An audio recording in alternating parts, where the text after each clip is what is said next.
है, सबसे पहले इसके बारे में थोड़ी सी बात करेंगे और फिर उसके बाद किस तरह से डायनामिक मेमोरी एलोकेशन करना है सी लैंग्वेज में, वो हम लोग इस चैप्टर में समझने वाले हैं। सो टॉकिंग अबाउट मेमोरी, कभी भी हमारा सी लैंग्वेज के अंदर प्रोग्राम रन होता है तो उसको स्टैक में मेमोरी मिलती है। अगर मैंने एक फंक्शन रन किया और उस फंक्शन को मैंने कुछ वेरिएबल्स दिए, तो क्या होगा कि उस फंक्शन की अपनी एक स्टैक होगी। स्टैक का मतलब जहां पर उसको मेमोरी दी जाएगी उस फंक्शन के अंदर के वेरिएबल्स को।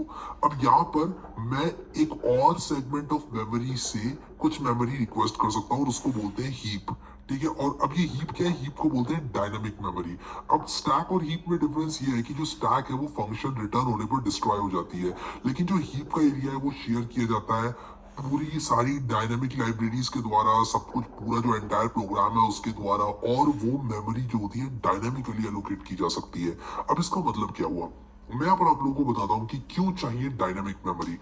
मान लो कि आप रन टाइम पर, यानी कि जब प्रोग्राम रन हो रहा है तब आप चाहते हो कि आप यूजर से पूछो कि कितने इंटीजर का एरे बनाया जाए, और उसके बाद यूजर आपको बता दे कि भाई 10 इंटीजर का एरे मुझे चाहिए, या फिर 9 का चाहिए, या कोई भी नंबर वो एंटर करना चाहे। तो अगर इस तरह का इनपुट आप चाहते हो यूजर से, और उसके बाद आप चाहते हो कि वो उस साइज का एरे आपका सी प्रोग्राम बना दे, तो ये बिना डायनामिक मेमोरी एलोकेशन के मुमकिन नहीं है। क्योंकि अगर आप दोगे एरे को कुछ इस तरह से ARR, उसके अंदर कोई वेरिएबल डालोगे, तो वहां पर आपको एरर मिल जाएगा, क्योंकि आप लोग रन टाइम का एलोकेशन इस तरह से नहीं कर सकते। तो रन टाइम में मेमोरी कैसे एलोकेट की जाए? अब ये रन टाइम मेमोरी एलोकेशन का क्या मतलब है? कुछ चीजें ऐसी होंगी कि जब आपका एक्चुअल में प्रोग्राम रन होगा तब आपको पता चलेगा। जैसे कि मैं आपको एक एग्जांपल देता हूँ। मान लो आप कोई गेम खेल रहे हो।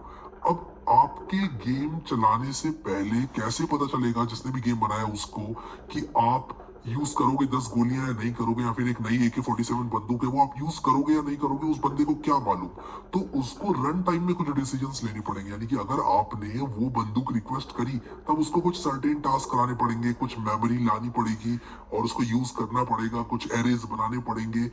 लेकिन अगर आपने उस तरह की चीजें रिक्वेस्ट नहीं करी तो उसको ऐसा कुछ नहीं करना होगा। ठीक है, तो यहाँ पर आती है डायनामिक मेमोरी कि रन टाइम पर कुछ डिसीजन लिए जाते हैं। अगर रन टाइम पर एक एरे ऑफ वेरिएबल लेंथ बनाना चाहूं मैं, यानी कि मान लो मुझे आपके लिए उतनी गोलियां बनानी है जितने आपने पॉइंट सीधे, मान लो किसी गेम में, तो मैं अगर आपके लिए 10 बंदूकें बनाना चाहता हूं जो कि आपके खाते में एलोकेट कर दी जाएंगी, तो मैं पहले से कैसे पता लगाऊंगा कि आपको 10 बंदूकें देनी है? वो तो आपके गेम के स्कोर पर डिपेंड करेगा। मैं यहाँ पर एज्यूम कर रहा हूँ कि जितना आपका स्कोर है उतनी बंदूकें आपको मिलती है गेम में। अगर आपका स्कोर 10 है तो आपको 10 बंदूकें मिलती हैं, तो मुझे 10 बंदूकों के लिए मेमोरी कुछ तरह से बनानी पड़ेगी अपने गेम के अंदर। तो यहाँ पर कुछ डिसीजन ऐसे होते हैं जो कि रन टाइम पर लेने पड़ते हैं, और पहले के पहले आप लोग ऐसा कभी डिसाइड नहीं कर सकते कि कितनी मेमोरी लगेगी उस काम को करने के लिए। अब एक सॉल्यूशन हो सकता है कि बहुत सारी मेमोरी एलोकेट कर दो उस काम के लिए, लेकिन क्या वो मेमोरी का वेस्टेज नहीं होगा? अगर आप कहते हो कि भाई बंदूकें क्या करो, एलोकेट कर दो एक स्पेस, अगर आपको एक वेरिएबल साइज का एरे बनाना है तो एक काम करो 10 लाख साइज का एरे बना के छोड़ दो, चाहे फिर एक एलिमेंट डालो उसमें या 10 एलिमेंट डालो, वो तो आपका उतना साइज का एरे जो है बना बनाया रखा है। But that is a bad idea, क्योंकि कभी भी प्रोग्राम्स लिखे जाते हैं तो वो मेमोरी ऑप्टिमाइजेशन को मद्देनजर रखते हुए लिखे जाते हैं। अब आपके ही सॉफ्टवेयर अगर ज्यादा मेमोरी खाएंगे तो आप शिकायत करने लगोगे कि यार क्रोम मेरा इतना रैम खा जाता है और ये वाला प्रोग्राम मेरा उतना रैम खा जाता है। बट आप अगर ऐसी बातें करोगे तो that is not a good thing. आपको यहाँ पर स्मार्टनेस के साथ काम लेना है, डायनामिकली मेमोरी को एलोकेट करना है कॉम्प्लेक्स प्रोग्राम्स के लिए। तो इस तरह का डायनामिक मेमोरी एलोकेशन किस तरह होता है वो इस चैप्टर को हम लोग पढ़ने के बाद पता लगाएंगे। तो C is a language with some fixed rules of programming. C एक ऐसी लैंग्वेज है जिसके अंदर कुछ प्रोग्रामिंग के फिक्स रूल्स हैं। जैसे कि आप एक एरे का साइज चेंज नहीं कर सकते। मान लो एक एरे में 3 एलिमेंट्स आने वाले थे, अब आप कहते हो यार अब मुझे इस एरे में चाहिए 10 एलिमेंट। कुछ ऐसा हो गया प्रोग्राम के एग्जीक्यूशन के दौरान कि आपको पता चला कि 10 और स्टूडेंट्स ने इनरोल कर दिया और आपने 5 स्टूडेंट के लिए एरे बनाया था।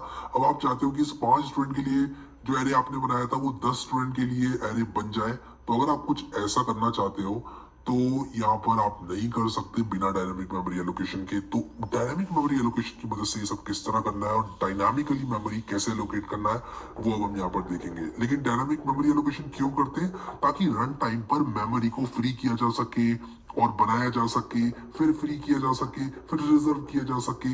जब आप इंट n लिखते हैं या फिर इंट ARR10 लिखते हैं एरे बनाने के लिए, तो वो मेमोरी आप बनाकर रीएलोकेट नहीं कर सकते, इतनी आसानी से डिलीट नहीं कर सकते उस मेमोरी को। तो अगर आप अपने प्रोग्राम के दौरान नई नई मेमोरी एलोकेट करना चाहते हो और उसको फ्री करना चाहते हो, फिर नई नई मेमोरी एलोकेट करना चाहते हो, फ्री करना चाहते हो, allocate free reallocate allocate free, तो इस तरह से आप कम से कम रैम में ज्यादा से ज्यादा काम करवा सकते हो अपने प्रोग्राम को। अब आपका प्रोग्राम अगर ज्यादा रैम खा रहा है तो लोग उसको प्रेफर नहीं करेंगे। इवेंचुअली लोगों को पता चल जाएगा कि यार ये सॉफ्टवेयर रैम को अच्छी तरह से निगल लेता है, खा जाता है, इसको यूज मत करना। आपका जो कॉम्पिटिटर होगा सॉफ्टवेयर मार्केट में, जैसे कि क्रोम वालों का फायरफॉक्स है, आप कहेंगे यार फायरफॉक्स चला लो, क्रोम रैम खाता है, या फिर सफारी चला लो, या फिर मतलब मैं एक एग्जांपल दे रहा हूँ बस, आई एम नॉट सेइंग कि क्रोम रैम खाता है और फायरफॉक्स बेटर है, I am just giving example है। या फिर ओपेरा चला लो, या फिर माइक्रोसॉफ्ट एज चला लो, या फिर इंटरनेट एक्सप्लोरर चला लो, जो भी है, मतलब ठीक है, जो आपको सबसे कम रैम में सबसे अच्छा काम करके देगा आप वही सॉफ्टवेयर यूज करोगे। तो लॉन्ग टर्म में लोग उसको बुरा कहने लगेंगे सॉफ्टवेयर को जो कि आपने बनाया है ऑप्टिमाइजेशन को मद्देनजर ना रखते हुए। तो आप चाहेंगे कि आपका प्रोग्राम मेमोरी को बहुत ऑप्टिमली यूटिलाइज करे। With that said, dynamic memory allocation is a way to allocate memory to a data structure during the runtime। यानी कि जब प्रोग्राम चल रहा है उसके दौरान आप मेमोरी एलोकेट करना चाहते हो। मैं यहाँ पर एग्जांपल लूंगा, आपको एरे बना के दिखाऊंगा, लेकिन आप स्ट्रक्चर्स बना सकते हो डायनामिकली, आप लोग फ्लोट्स, इंटीजर्स, सब कुछ डायनामिकली आप लोग रिजर्व करके स्टोर करा सकते हो। We can use dynamic memory allocation functions available in C to allocate and free memory during runtime। आप रन टाइम के दौरान मेमोरी एलोकेट कर सकते हो और मेमोरी फ्री भी कर सकते हो। ठीक है, ये देखेंगे कैसे करना है। तो ये अचीव किया जाता है कुछ फंक्शंस के द्वारा जो कि आपको सी लैंग्वेज में मिलते हैं। कौन से होते हैं ये functions? Following functions are available in C to perform dynamic memory allocation. तो कुछ फंक्शंस के नाम मैं बता रहा हूँ जो कि आपको डायनामिक मेमोरी एलोकेशन करने में योग्य होंगे, काम आएंगे। मेलॉक, कैलॉक, फ्री एंड रीअलॉक, ये चार मुख्य रूप से फंक्शन होते हैं जिसको आप लोग यूज करोगे डायनामिक मेमोरी एलोकेशन करने के लिए।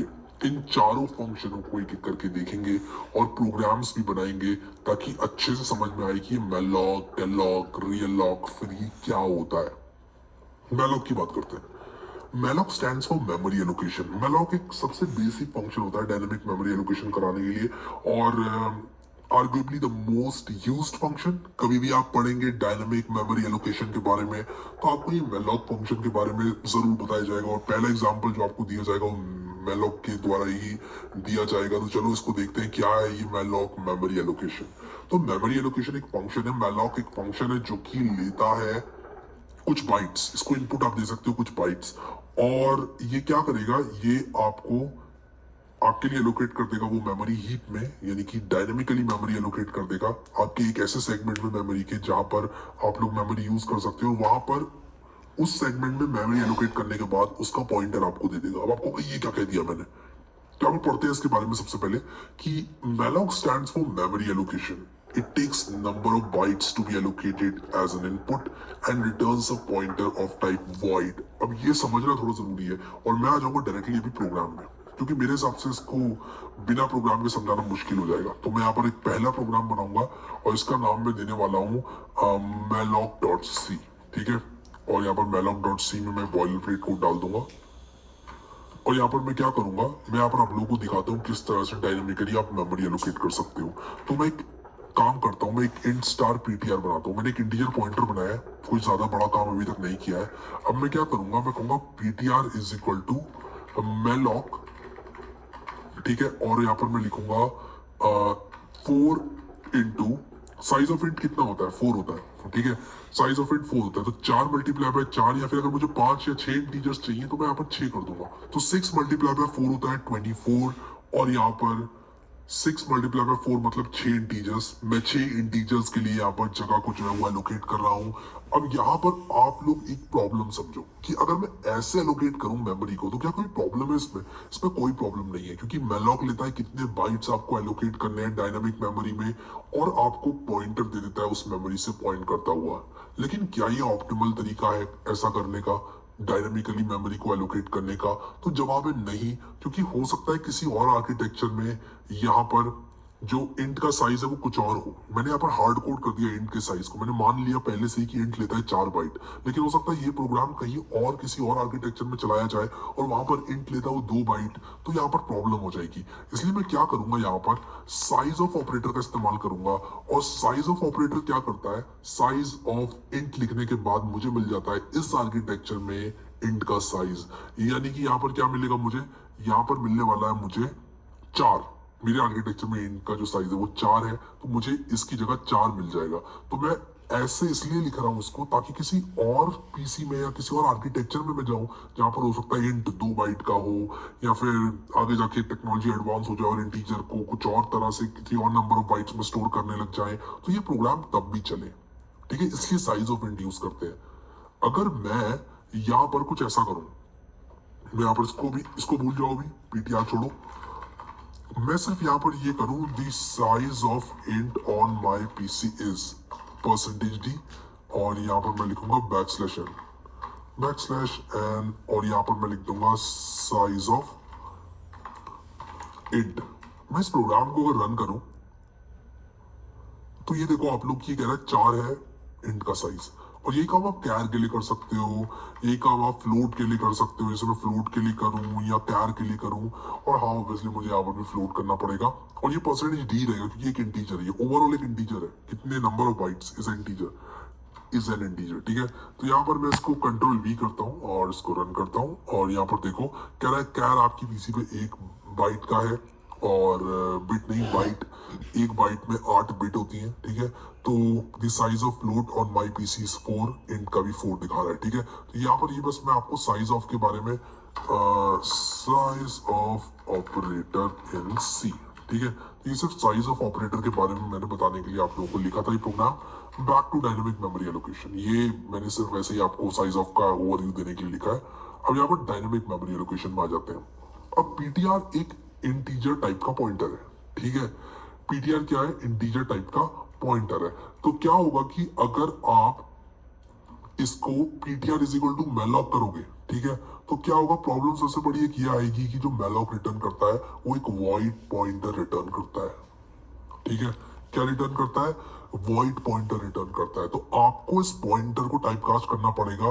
अगर आप कैरेक्टर के लिए लोकेट कर रहे हो तो कैर स्टार में कर दो, नहीं तो इंटीजर के लिए क्योंकि मैं कर रहा हूं तो मैं इसको टाइपकास्ट कर दूंगा। जो भी पॉइंटर मेरा मैलॉक रिटर्न कर रहा है उसको इंट स्टार में, तो मैं कहूंगा इंट स्टार में मैं इसको करना चाहता हूँ टाइपकास्ट, और उसके बाद मुझे मिल जाएंगे यहाँ पर 6 इंटीजर्स। ठीक है, तो मैं इस प्रोग्राम को भी रन करूं तो यहाँ पर आ रही है प्रॉब्लम। तो यहाँ पर आप लोग देख सकते हैं कि एरर आ रहा है, और ये मुझसे कह रहा है कि भाई देखो ऐसा है, जो मैलॉक है वो stdlib.h के अंदर डिफाइंड है, आपने उसको इंक्लूड नहीं किया। तो मैं कहूंगा ठीक है यार, ये लो stdlib.h को भी मैंने लगा लिया, और अब ये बिना किसी एरर के मेरा प्रोग्राम रन हो रहा है।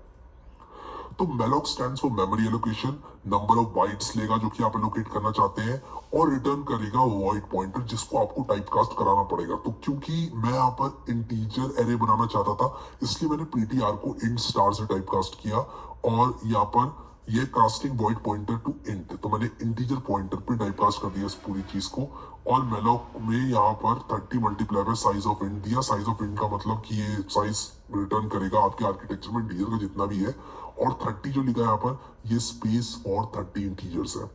अगर आपको 40 चाहिए आप 40 लिख लो, अगर आपको 4 चाहिए तो आप 4 लिख लो। जितने भी इंटीजर्स आपको चाहिए वो आप यहाँ पर लिख सकते हो। The expression returns a null pointer if the memory cannot be allocated. अब void pointer अलग है, null pointer अलग है। ये null pointer यहाँ पर allocate करेगा अगर memory allocate नहीं हो पा रही है तो। और null pointer का चेक आप लगा सकते हो जिस तरह से हमने देखा था पिछले चैप्टर के अंदर फाइल आयो के अंदर कि नल एक कांस्टेंट होता है सी में, आप चेक कर सकते हो कि क्या ये पॉइंटर इसके बराबर है कि नहीं। But most of the cases में अगर आपने प्रोग्राम सही लिखा है तो आपकी मेमोरी एलोकेट हो जाएगी, और PTR is equal to int star malloc 6 into size of int आपका काम करेगा। अब आप यहाँ पर क्या कर सकते हो, इसको बिल्कुल ही एक एरे की तरह यूज कर सकते हो। आप कह सकते हो int I is equal to 0, I is less than 6 और आई प्लस प्लस। ठीक है, और इसके बाद आप क्या कर सकते हो, आप स्कैनफ कर सकते हो, %d कर सकते हो, और %ptri आप कुछ इस तरह से इस एरे में इनपुट ले सकते हो। ठीक है, और यहाँ पर मैं क्या करूंगा, यहाँ पर मैं लिख दूंगा printf the value of percentage D element is percentage D, और यहाँ पर मैं आई लिख दूंगा और पीटीआर आई लिख दूंगा, ठीक है। और यहाँ पर मुझे एक्चुअली इसको यहाँ डालना है और यहाँ से स्कैनर फटाना है, और यहाँ पर मैं लिखूंगा कॉपी करके, मैं बस ये कहना चाहता हूँ कि enter first value, second value, third value, मैं यहाँ पर लिखता हूँ, ठीक है। तो मैं इस तरह से लिखूंगा और मैं इसको सेव करके भी रन करूंगा, तो आप लोग देखना क्या होगा। तो ये कह रहा है enter the value of zero element, तो मैं कुछ इस तरह से कोलन भी लगा लेता हूँ, थोड़ा सा अच्छा लगेगा वैसे, नॉट रिक्वायर्ड एट ऑल, और बैकस्लैश एन भी लगा लोगे तो और अच्छा खूबसूरती निखार आ जाएगा आपके प्रोग्राम में, ठीक है। बट नॉट रिक्वायर्ड, ठीक है, बस ये कि नई लाइन में आएगा, थोड़ा अच्छा लगेगा जब कोई यूज करेगा। तो मान लो मैं 10 की टेबल लिख रहा हूँ, 10 फिर 20 फिर 30 फिर 40 फिर 50 फिर 60, और ये देखो यहाँ कह रहा है कि value of zero element is 10 20 30 40 50 60, तो बिल्कुल ही मैं इसको एक एरे की तरह यूज कर सकता हूँ। डिफरेंस बस यहाँ पर यह है कि ये डायनामिकली एलोकेट की गई मेमोरी है, और यहाँ पर आप लोग बिल्कुल इसको एरे की तरह बाद में यूज कर पा रहे हो, ठीक है। आई होप कि मैलॉक क्लियर हो गया होगा। अब यहाँ पर एक क्विक क्विज मैंने दी हुई है, write a program to create a dynamic array of 5 floats using malloc। तो आपको बिल्कुल ही सिमिलर वे में करना है, मैंने आपको इंटीजर्स के लिए करके दिखाया है, बट फ्लोट के लिए आप लोग करोगे तो यहाँ पर आपका फ्लोट आ जाएगा, जहाँ पर इंट स्टार लिखा है वहां पर फ्लोट स्टार आ जाएगा, और ये भी फ्लोट पॉइंटर बनाना होगा आपको। और यहाँ पर जो आप वैल्यूज एंटर करोगे, यहाँ पर परसेंटेज एफ से वैल्यू कराना एंटर, परसेंटेज एफ से प्रिंट कराना, और जो भी आप डेसिमल वाली वैल्यू को लिख के प्रिंट करोगे वो आपको बड़े आराम से जो है देखने को मिल जाएगा, और यू नो व्हाट, आप लोग आराम से ये काम कर लोगे, मुझे आप पे पूरा भरोसा है, ठीक है। आते हैं अगले फंक्शन पर डायनामिक मेमोरी एलोकेशन कराने के लिए, जिसका नाम है Kellogg function. Kellogg stands for continuous allocation. और जब मैलॉक था पहले से, तो कैलॉग की जरूरत क्यों पड़ी? सबसे पहला सवाल, क्यों बड़ी जरूरत कैलॉग की, क्यों चाहिए मुझे कैलॉग फंक्शन? तो मुझे कैलॉग फंक्शन इसलिए चाहिए क्योंकि ये फंक्शन थोड़ा सा अलग है, ये इनिशियलाइज कर देता है हर मेमोरी ब्लॉक को डिफॉल्ट वैल्यू ऑफ 0 से, ठीक है। तो अगर यहाँ पर मैं लिखूं ptr is equal to float star calloc 30 और कॉमा, तो ये कैलॉग लेता है दो आर्ग्यूमेंट्स, पहला है 30 यानी कि आप कितने साइज ऑफ फ्लोट के एलिमेंट्स की जगह बनाना चाहते हैं, यानी कि अगर मैंने 30 कॉमा साइज ऑफ फ्लोट लिख दिया तो दो चीजें होंगी, एक तो 30 फ्लोटिंग पॉइंट नंबर्स के लिए जगह बन जाएगी, ठीक है, यानी कि 30 फ्लोट्स के लिए जगह बन जाएगी, और उसी के साथ साथ वो सारी के सारे मेमोरी ब्लॉक्स जो है वो इनिशियलाइज हो जाएंगे with the default value of 0। तो इसका मतलब समझे आप लोग क्या हुआ कि अगर मैं मैलॉक को यूज कर रहा था तो मैलॉक में मुझे मेमोरी एलोकेट होकर तो मिल रही थी, लेकिन कैलॉग में जब मैंने वही काम किया तो क्या हुआ कि मुझे एक डिफॉल्ट वैल्यू ऑफ 0 भी मिल गई, इनिशियलाइज हो गई, इसने दे दिया मुझे calloc 30 comma size of float लिखने से मुझे ये जो 30 ब्लॉक्स मिलेंगे सारे के सारे में मुझे एक डिफॉल्ट वैल्यू मिल जाएगी जो कि 0 है, ठीक है। तो कैलॉग का एक प्रोग्राम लिख के दिखाता हूँ आप लोगों को। तो मैं यहाँ पर क्या करूंगा, लिखूंगा 11 इंडस्को 02 12 नहीं 11, और उसके बाद कैलॉग डॉट सी, ठीक है, और यहाँ पर बॉयलर प्लेट लगाऊंगा। इनफैक्ट बॉयलर प्लेट क्या लगाऊं, मैं एक काम करता हूँ, इसको ना ऐसे कॉपी पेस्ट कर देता हूँ, ठीक है, और यहाँ पर मैं मैलॉक की जगह कैलॉग करूंगा, और 6 इंटू साइज ऑफ इंट करने से मैं यहाँ पर कैलॉग को यूज नहीं कर पाऊंगा, क्योंकि कैलॉग लेता है दो आर्ग्यूमेंट्स, पहला लेता है कितने और दूसरा लेता है क्या, यानी कि कौन सा साइज। तो मैं साइज ऑफ इंट बोल रहा हूँ यहाँ पर, यानी कि मैं कह रहा हूँ कि मुझे साइज ऑफ इंट यानी कि साइज के 6 इंटीजर्स चाहिए, यानी कि मुझे 6 इंटीजर्स की जगह चाहिए, ठीक है। तो मैं अगर यहाँ पर इस प्रोग्राम को रन करूँ सेव करके, तो आप लोग देखना क्या हुआ। तो मैं मान लो यहाँ पर 1 2 3 4 5 6 1 2 3 4 5 6 मुझे यहाँ पर मिल गए, ठीक है। लेकिन अगर मैं यहाँ पर ये रन ना करूं और इसके बाद इसको मैं रन करूं यहाँ पर, तो आप लोग देखो यहाँ पर इसने बाय डिफॉल्ट 0 0 0 0 0 0 मुझे दे दिया। तो कैलॉग बाय डिफॉल्ट 0 से इनिशियलाइज कर देता है सारे के सारे ब्लॉक्स को। तो ये चीज हम लोगों ने यहाँ पर क्लियर करी। अब यहाँ पर if the space is not sufficient memory allocation fails, यानी कि किसी भी वजह से अगर मेमोरी एलोकेशन नहीं हो पाया, यानी कि आपका जो कंप्यूटर है उसमें जगह नहीं है, या फिर आपने कुछ और ऐसा किया हुआ है कि जिसकी वजह से कुछ प्रॉब्लम हो, if something goes wrong during memory allocation, तब क्या होता है, एक नल पॉइंटर रिटर्न कर दिया जाता है। इसलिए पीटीआर को चेक कर लेना, नल पॉइंटर तो नहीं है कहीं। ठीक है। तो यहाँ पर देखो एक क्विक क्विज मैंने दी है, write a program to create an array of size n using calloc where n is an integer entered by the user. ठीक है, तो ये क्वेश्चन इंपॉर्टेंट है और ये डायनामिक मेमोरी एलोकेशन के पर्पस को भी समझाएगा। तो मैं यहाँ पर लिखूंगा 11_03_ और कैलॉग 2.c दे देता हूँ या फिर कैलॉग क्विक क्विज दे देता हूँ। और मैं यहाँ पर क्या करूंगा, ये वाला प्रोग्राम ही कॉपी करूंगा पूरा, और आप लोग देखना फिर जैसे मैं ये वाला प्रोग्राम कॉपी करूंगा यहाँ पर, तो आप लोग देखो यहाँ पर stdio.h stdlib.h सब कुछ सेम है। बस यहाँ पर मुझे क्या करना है, जो 6 है उसकी जगह एक n लेना है और यहाँ पर भी n दे दूंगा। मैं जहां जहां मैंने 6 लिखा होगा वहां वहां मैं n दे दूंगा, यानी कि एक वेरिएबल है n और मुझे n साइज का एरे बनाना है। अब n क्या है, n एक इंटीजर है जो कि मैं यूजर से पूछूंगा how many integers do you want to enter, यानी कि आप कितने इंटीजर्स एंटर करना चाहते हैं। तो मैं यहां पर लिखूंगा scanf फिर %d और उसके बाद यहां पर मैं लिखूंगा n, यानी कि मुझे बताओ आप कितने इंटीजर्स एंटर करना चाहत हो। ठीक है, तो रन करूंगा इसको, तो पूछ रहा है देखो भाई कितने इंटीजर चाहिए। मान लो मुझे 3 चाहिए सिर्फ, तो मैं 3 लिख दूंगा यहाँ पर। बट यहाँ पर हो गई है कोई प्रॉब्लम, मैंने जैसे 3 लिखा हो गए तो मैंने यहाँ पर एम्परसेंड नहीं लगाया। तो एम्परसेंड लगाना यार, स्कैनफ लेता है एड्रेस, ना कि आप डायरेक्टली उसको इंटीजर ही पकड़ा दो। तो इसमें कुछ गार्बेज वैल्यू होगी जिसकी वजह से प्रोग्राम ने जो है भगा दिया, मुझे कहा कि भाई एग्जिट। ठीक है, तो यहाँ पर देखो how many integers do you want to enter 3, enter this value of 0th element 1 2 3 और ये 3 तक ही चल रहा है लूप। और यहाँ पर देखो 1 2 3 लिखकर आ गया। तो आई होप ये मैलॉक और कैलॉक आपको क्लियर होगा। तो अगर ऐसा आप प्रोग्राम बनाना चाहते हो बिना मैलॉक या कैलॉक के, तो it be very difficult for you. यहाँ पर मैलॉक और कैलॉक बहुत स्ट्रेट फॉरवर्ड बनाते हैं इस चीज को, डायनेमिक मेमोरी एलोकेशन को। आपको ये मेमोरी मिल जाती है एक पॉइंटर में और बाद में आप इस मेमोरी को फ्री भी कर सकते हो, फ्री पीटीआर करके। ठीक है, सो आई होप ये चीज क्लियर हो गई आपको। ठीक है, तो यहाँ पर हम आएंगे अगले फंक्शन की तरफ और आप लोग जो है इसको मॉडिफाई करके और अपने आप को चैलेंजिंग बना सकते हो इस चीज को मैलॉक के लिए करके। अपने लिए चैलेंजिंग बनाओ यार, मैलॉक के लिए करो इस चीज को, मैंने कैलॉक के लिए किया। यानी कि आपको क्या करना है, एक एरे ऑफ साइज n लेना है और मैंने यहाँ पर क्या किया, कैलॉक की मदद से मैंने डायनामिकली एलोकेट कराया है, डायनामिक एरे बनाया। आप लोग मैलॉक की मदद से बनाओ, एक क्विक क्विज आपके लिए एक और दे दी मैंने। अब फ्री फंक्शन की बात करते हैं। ये फ्री फंक्शन क्या है और क्यों यूज करूं मैं, तो हम फ्री फंक्शन को यूज करते हैं मेमोरी डी एलोकेट करने के लिए। यानी कि मैंने पीटीआर के अंदर कुछ मेमोरी का लोकेशन किया है, चाहे वो मैं मैलॉक से करूं चाहे मैं वो कैलॉक से करूं, मैंने मेमोरी का लोकेशन किया है। मैं मैलॉक से करूंगा तो मुझे एक आर्ग्यूमेंट देना पड़ेगा, कितनी बाइट्स मुझे चाहिए वो आर्ग्यूमेंट देना पड़ेगा। मैं अगर कैलॉक से कर रहा हूं, यानी कि ये वाला फंक्शन अगर मैं यूज कर रहा हूं कैलॉक, तो मुझे 2 आर्ग्यूमेंट्स देने पड़ेंगे, एक कितने और दूसरा क्या। कैलॉक लेता है कितने और क्या, कितने इंटीजर या फिर कितने फ्लोट या कितने कैर। अगर आपको कैर लेना है तो साइज ऑफ कैर कर दो।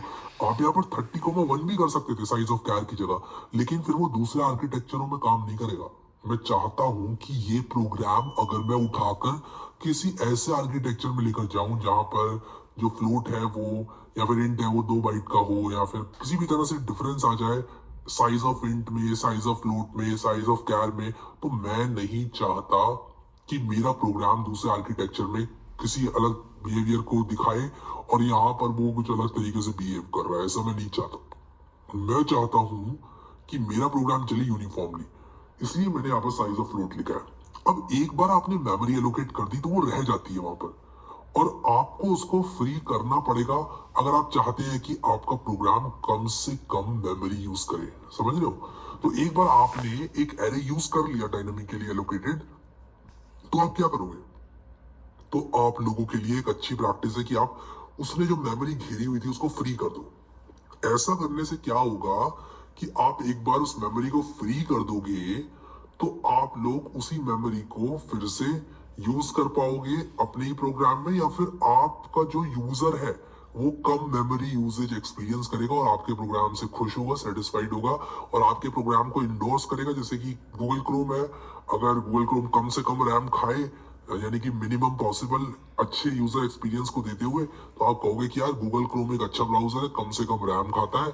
और अगर दूसरे जो कॉम्पिटिटर्स हैं फायरफॉक्स या फिर जो भी ब्राउजर्स है वो अगर खा रहे हैं ज्यादा रैम, तो आप बोलोगे कि यार नहीं गूगल क्रोम मस्त है यार, गूगल क्रोम बहुत अच्छा चलता है, मैं तो वही यूज करना है मेरे को।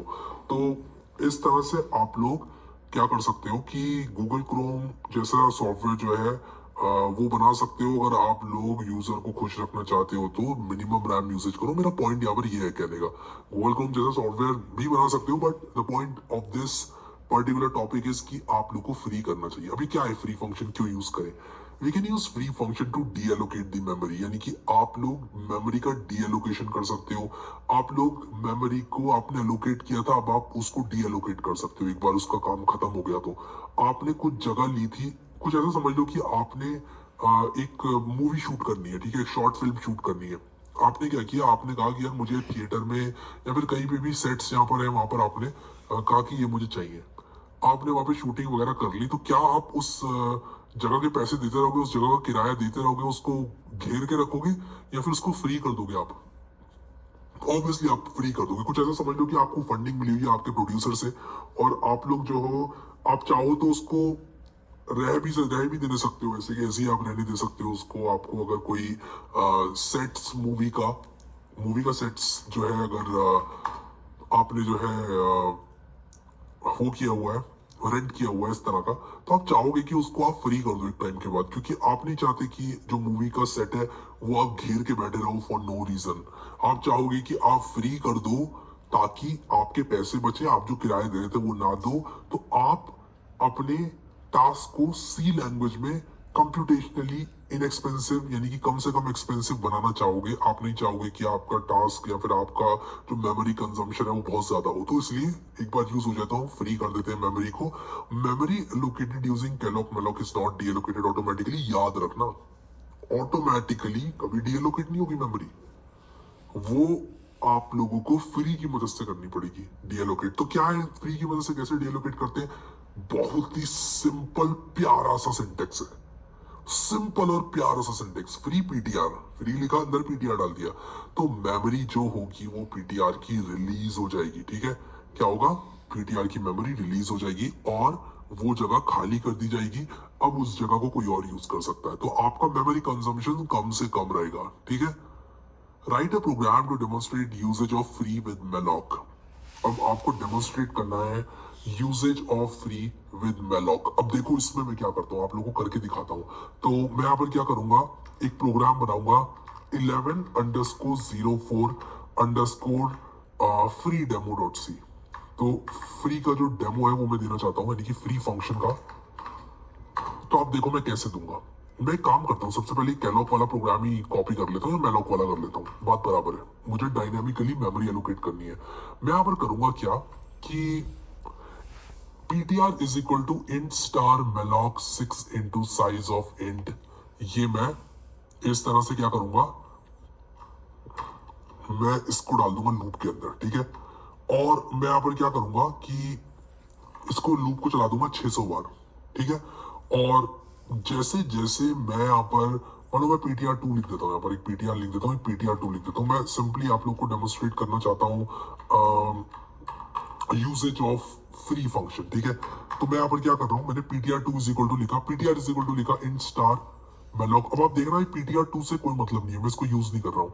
मैंने यहाँ पर सिर्फ ऐसे ही डाला हुआ है मेमोरी कंजम्पशन को बढ़ाने के लिए। ठीक है, तो मैंने ptr2 इज इक्वल टू ये लूप में डाला हुआ है, और मैं आपको ये दिखाना चाहता हूँ कि जैसे जैसे मैं इंटीजर्स एंटर करता जाऊंगा वैसे वैसे मेरे इस प्रोग्राम का कंजम्पशन बढ़ता चला जाएगा, बढ़ता चला जाएगा और बढ़ता ही चला जाएगा। ठीक है, और अगर मैं फ्री ptr2 कर दूं इसी के अंदर तो वो फ्री होता चला जाएगा। तो चलो इसको रन करते हैं प्रोग्राम को। और यहाँ पर क्या प्रॉब्लम आई, कह रहा है ptr2 is equal to int star. Okay, तो मैंने यहाँ पर इंट कर दिया इसको, मुझे यहाँ पर इसको इंट स्टार करना है, तो मैंने इसको इंट स्टार कर दिया, बट सेमीकोलंस भी मुझे जगह पर लगाने पड़ेंगे। तो मैं इस प्रोग्राम को रन करता हूँ जल्दी से और आप लोग को दिखाता हूँ यहाँ पर क्या करने वाला हूँ मैं। जैसे मैं इस प्रोग्राम को रन करूंगा, ये कह रहा है enter the value of 0th element.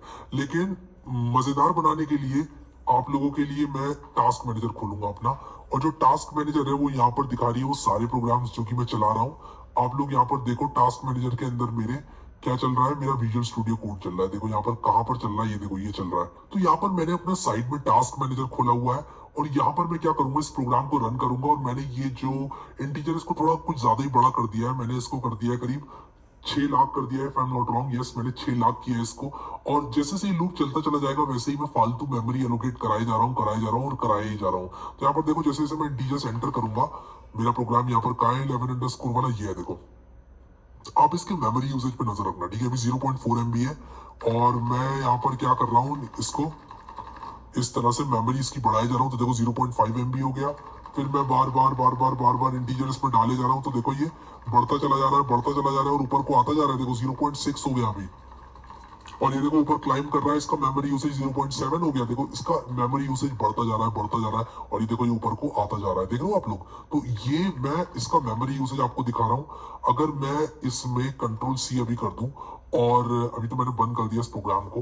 अगर मैं इसी के साथ साथ यहाँ पर फ्री PTR भी चला दूं, PTR2 सॉरी, यानी कि जो मेमोरी में डायनामिकली एलोकेट कर रहा हूँ उसको मैं फ्री भी करता चला जाऊं, तब आप लोग देखो यहाँ पर, और मैं यहाँ पर इसको लेकर आ रहा हूँ। तो देखो ये 0.4 MB खा रहा था पहले, अब आप लोग देखो ये उतना ही खाएगा, ये बढ़ेगी नहीं इसकी मेमोरी कंजम्पशन। देखो मैं कितने भी इंटीजर यहाँ पर एंटर कर लूं, यानी कि लूप जितनी बार चले ये नहीं बढ़ रहा है इसका मेमोरी कंजम्पशन। तो फ्री से क्या होगा कि वो जो मेमोरी मैंने एलोकेट की थी वो हर बार फ्री हो जा रही है, फिर वही मेमोरी एलोकेट हो जा रही है, फ्री हो जा रही है। तो एट अ टाइम मेरा यूसेज सिर्फ इतना है। बट यहाँ पर मैं क्या कर रहा था, मेमोरी बना बना के छोड़े जा रहा था, छोड़े जा रहा था, छोड़े जा रहा था। और उससे क्या हो रहा था कि बहुत सारे मेमोरी के चंक्स जो है फालतू मैंने बना दिए थे, और इसकी वजह से प्रोग्राम मेमोरी कंजम्पशन बहुत ज्यादा खा रहा था। तो आई होप ये मैं समझा पाया आप लोगों को। बंद कर देता हूँ टास्क मैनेजर, इसको मैक्सिमाइज करता हूँ और जो बात मैंने बोली वो फिर से समझाता हूँ। देखो मैंने यहाँ पर क्या किया कि मेरा PTR यूज हो रहा था और PTR को मैं फिल कर रहा था। बट मैंने यहाँ पर क्या किया कि PTR2 बना दिया एक यहाँ पर, ठीक है। और PTR2 बनाने के बाद मैंने क्या किया, इसके अंदर बार बार बार बार बार बार बार बार बार बार लूप के अंदर मेमोरी रिक्वेस्ट करता गया डायनामिकली, ठीक है। इससे क्या हुआ कि मेरा जो कंपाइलर था वो जगह पर मेमोरी बनाया जा रहा था, हीप में उसने बनाई फिर से इतनी मेमोरी, इतनी multiply by size of int. और उसके बाद फिर बनाई उसने मेमोरी, फिर से। तो क्या हो जा रहा था, बार बार बहुत सारे बाइट्स मेमोरी के ये बने जा रहे थे, बने जा रहे थे, बने जा रहे थे। और उसकी वजह से क्या हो रहा था कि कंजम्पशन बढ़ता जा रहा था, बढ़ता जा रहा था, बढ़ता जा रहा था। और उसकी वजह से बहुत ज्यादा मेरा मेमोरी कंजम्पशन हो रहा था। बट कभी कभी आपका ऑपरेटिंग सिस्टम भी ऑप्टिमाइजेशन करता है। बट अगेन आप लूप के अंदर ऐसे करोगे तो आपको मेमोरी कंजम्पशन बहुत ज्यादा देखने को मिलेगा। और आपका ये जो PTR2 है, इसको अगर मैंने फ्री कर दिया यहाँ पर इस लूप के अंदर ही, तो क्या हुआ, इसका मेमोरी कंजम्पशन और कांस्टेंट हो गया, बढ़ा नहीं, उतना ही रह गया लगभग, ठीक है। तो फ्री आप करोगे पॉइंटर को तो जगह आपकी बचती चली जाएगी। So it's a good practice to use free, ठीक है। तो यहाँ पर जो एक्चुअल में होता है, यानी कि ऑपरेटिंग सिस्टम आपका बहुत सारे अपने ऑप्टिमाइजेशंस भी करता है। तो जो एक्चुअल प्रोसेस है वो बहुत ज्यादा कॉम्प्लिकेटेड है and it depends upon the OS design और कंपाइलर का डिजाइन। बट यहाँ पर आप लोगों को फ्री का आइडिया बहुत अच्छा लग गया होगा, यानी कि जो फ्री फंक्शन है उसका आइडिया लग गया होगा। तो यहाँ पर आपको डेमोन्स्ट्रेट करना था usage of free with malloc, जो कि मैंने कर दिया है। अब यहाँ पर बात करते हैं रीअलॉक की। रीअलॉक क्या है? कभी कभी क्या होता है, समटाइम्स ये dynamically allocated memory is insufficient और मोर देन रिक्वायर्ड, यानी कि कभी कभी रीअलोक फंक्शन जो होता है वो आपको यूज करना पड़ता है। डायनामिक मेमोरी अगर इनसफिशिएंट है या फिर कुछ ज्यादा ही आपने कर दिया और आपको लगता है कि मुझे कम करनी चाहिए थी डायनामिक मेमोरी रिक्वेस्ट, तो वो क्या करेगा आपका रीअलोक, आप रीअलॉक को पकड़ा दो पॉइंटर और नया साइज, वो आपका जो पुराना पॉइंटर था उसको कन्वर्ट कर देगा नए साइज में। अब ये साइज ज्यादा भी हो सकता है, कम भी हो सकता है। अगर आपके पास साइज कम है, आपको ज्यादा चाहिए, तो आप बड़ा साइज दे दो। अगर आपको लगता है ऑलरेडी साइज बड़ा है तो आप साइज को कम कर लो, ठीक है। तो realloc is used to allocate memory of new size, ठीक है, using the previous pointer and size. तो रीअलॉक से क्या होगा कि आप पुराने ही पॉइंटर का इस्तेमाल करके नई मेमोरी का एलोकेशन करवा सकते हो, ठीक है। तो इसको सिंटेक्स कुछ इस तरह से काम करता है, PTR is equal to realloc PTR new size. तो मैं यहाँ पर क्या करूंगा कि इसको सेव कर देता हूं और यहाँ पर मैं क्या करूंगा कि यहाँ पर लिख दूंगा 11_05_ और लिख दूंगा realloc.c। बिफोर आई कंटिन्यू रीअलॉक, मैं एक बात आपको बोलना चाहता हूँ कि यहाँ पर मैंने क्या किया कि 600 यहाँ कर दिया, तो मुझे यहाँ भी 600 करना चाहिए। बट अगेन मैं तो सिर्फ डेमोन्स्ट्रेट कर रहा था कि किस तरह से आप लोग को फ्री यूज करना कभी कभी जरूरी हो जाता है। बट अगर मैं इस एरे को एक्चुअली पॉपुलेट करना चाहता हूँ तो मुझे यहाँ पर, यहाँ एक बड़ा नंबर जो लिखा है वो यहाँ भी लिखना पड़ेगा, तभी आपका उतना सफिशिएंट मेमोरी का एरे बनेगा। 600 बार आप चला रहे हो उस लूप को, तो आपको यहाँ भी 600 लिखना पड़ेगा, क्योंकि इस पॉइंटर में उतनी जगह होनी चाहिए। ठीक है, तो चलो रियलॉक में आ जाते हैं वापस से। मैं यहाँ पर करूंगा क्या कि सेम चीज यूज करूंगा जो कि मैंने कैलॉक में यूज की थी, सॉरी मैलॉक में यूज की थी। और मैलॉक में मैंने क्या किया था कि एक पीटीआर बनाया था और बड़े आराम से मैंने वैल्यूज एंटर करवाई थी। तो 0th value, 1th value, second, 4th, 5th, 6th, मैंने यहाँ पर 6 वैल्यूज एंटर करी और वो 6 वैल्यूज मेरी प्रिंट हो गई। अब मैं चाहता हूं कि मैं क्या करूं, मान लो अब मैं चाहता हूं कि इसी प्रोग्राम के अंदर अंदर रन टाइम पे मैं सेम काम करूं, और मैं क्या करूं कि यही काम मैं करूं 10 इंटीजर्स के साथ। मान लो मैंने 10 इंटीजर के साथ ही काम करना है, तो 10 इंटीजर की तो जगह है नहीं हमारे पास, और पुराने इस पीटीआर का काम मान लो मैंने कर लिया है ऑलरेडी। तो मैं यहाँ पर क्या करूंगा, रीएलोकेट करूंगा। तो मैं रीअलॉक की मदद से रीअलोकेट करूंगा पीटीआर को, और मैं लिखूंगा पीटीआर इज इक्वल टू, और मैं लिखूंगा रीअलॉक, और उसके बाद मैं लिखूंगा पीटीआर, और मैं लिखूंगा 10 multiply by size of int. क्या लिखूंगा, 10 multiply by size of int. और मैं यही काम अब 10 एलिमेंट के साथ कर सकता हूँ। तो मैं आप लोगों को इस प्रोग्राम को चला के दिखाता हूँ। तो सबसे पहले मान लो मैं 1 से लेके 6 तक मैं डालना चाहता हूँ एलिमेंट्स, और प्रिंट कराना चाहता हूँ। अब मान लो मैं उल्टी गिनती में 9, 8, 7, 6, 5, 4, 3, 2, 1 और 0 ऐसे मैं एंटर करना चाहता हूं। तो मैंने उसी मेमोरी को यूज कर लिया, इनफैक्ट रीयूज कर लिया, रिसाइकल कर लिया, और मेरे प्रोग्राम के मेमोरी कंजम्पशंस को स्पाइक अप होने से बचा लिया। सो आई होप आपको रियलॉक समझ में आ गया। तो जब भी आप डायनामिकली एलोकेट कर रहे हो मेमोरी, तो मोस्टली आपका मेलॉक और फ्री से काम हो जाएगा, बट कैलॉक और रियलॉक भी आपको आने चाहिए, इसलिए मैंने कवर किए यहाँ पर। एंड आई होप अब आपको बहुत अच्छा आइडिया होगा। तो realloc is used to allocate memory of new size using the previous pointer and size. इसका सिंटेक्स यहाँ पर लिख दिया है मैंने, पीटीआर फिर नया साइज, बिल्कुल इस तरह जैसे मैंने यहाँ पर लिखा है पीटीआर और फिर नया साइज यहाँ पर मैंने दे दिया 10 इंटू साइज ऑफ इंट। यहाँ पर आप लोगों को मैंने एक एग्जांपल भी दे दिया 3 इंटू साइज ऑफ इंट करके। PTR now points to this new block of memory capable of storing 3 integers. अभी जो नया ब्लॉक बना है वो कैपेबल है of storing 3 integers, 3 integers store करने के कैपेबल है ये। ठीक है, सो आई होप ये चीज क्लियर हो गई आप लोगों को।